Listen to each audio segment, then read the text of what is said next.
All right, we use technology to count our steps, to count our calories. Why not use it to count our dollars? Travis Freeman is a board-certified financial planner, president of Four Seasons Education. Financial education. Want to make sure I got that. He's here to talk to us about using technology to track our financial fitness. And as we always say, there's an app for that. Absolutely. Yeah. See, there's an app for everything these days. In the same way that we use those to track our physical fitness, our steps and exercise, we now use the same thing to make sure we stay on our financial goals. And if you're not on the goal that you want, this technology says, hey, guess what? You spent too much. You need to save more to the 401, whatever it might be, and it keeps you accountable.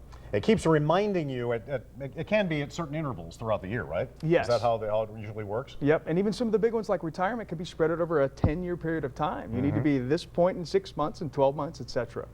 Budgeting is always important. What about using websites or anything online to help you budget? Can you trust those websites? Yeah, there are many of them out there. Some of the common ones that we see, and as a company we can't endorse them, but some great ones we see are mint.com. That's a popular one. Also envelope.com. It starts with an M, envelope.com. And then we use one for our corporate financial wellness clients. It's called eMoney, which is really good. But there are plenty of really good ones out there. What about online banking or using your phone for banking? Can we feel secure?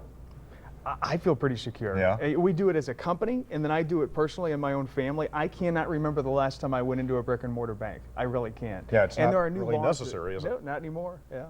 Yeah. Now, where do you see some people getting in trouble, losing control of their financial fitness? You know what, Dan? It seems like regardless of how much someone makes or how young or old they are, where I find people fall off the bandwagon is just living beyond their means. I have met people that are worth over $1 million and they have over $1 million of debt. And it's unfortunately the American lifestyle of keeping up with the Joneses. All right. It doesn't matter where you're at, you have to live within your means. Is that the most common mistake that you see? Overspending? Absolutely. Yeah. Absolutely. Yeah. Doesn't matter how smart you are. I have met numerous broke doctors and attorneys, and those are usually smart people. Anybody can fall victim to that.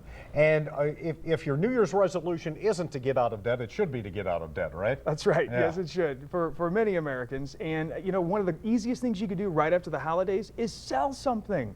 You probably have gifts or something in your basement you're not using. Sell it. Take all that cash and jumpstart the payment of those debts. And the next thing you need to do, if you can't get in control of your credit card debts, cut them up. Just don't use them. Just don't use them.